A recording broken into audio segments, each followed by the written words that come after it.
E aí nós temos a introdução de duas mulheres na narrativa, as parteiras hebreias. Aqui eu quero dar fazer uma observação. Lembra que o texto começou praticamente dizendo que os hebreus eram um enxame no Egito, de tanta gente, um enxame. Só que é algo, uma incoerência terem somente duas parteiras. Tá? Para um enxame de gente. Então, a gente não tem nenhuma informação do porquê essas duas são mencionadas.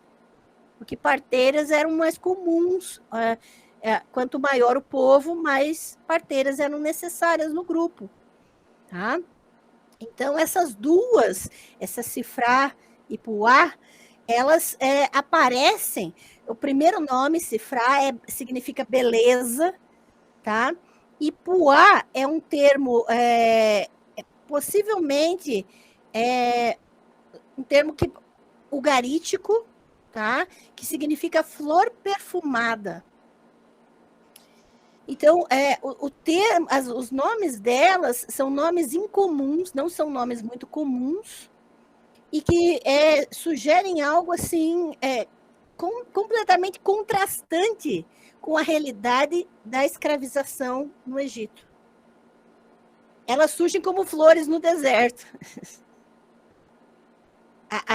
Os próprios nomes delas evocam essa imagem de flores no meio de uma destruição, de um caos, de trabalhos forçados, de sofrimento. Tá? Então, a figura dessas duas mulheres é uma passagem muito breve que elas fazem pela narrativa, porém é extremamente marcante o contraste da presença delas com os seus nomes, aquilo que elas estão fazendo, porque elas se colocam como... Elas são caracterizadas como heroínas, porque elas conseguem ir contra a força do grande faraó, filho dos deuses do Egito. E elas conseguem, através do trabalho das mãos delas, contrariar essa grande divindade, que é o faraó. Então, veja que é muito maravilhoso, né? Essa aparição. Veja, elas são assim personagens com menos tempo na cena de todas as mulheres que nós vimos e vamos ver, né, nas narrativas. Porém, a imagem que a narrativa faz delas é extremamente fabulosa em contraste com as outras mulheres. Elas se sobressaem. Talvez por causa do extremo sofrimento em que elas surgem, do contexto de extremo sofrimento em que elas aparecem. Né? E elas são capazes de mentir a um faraó, né?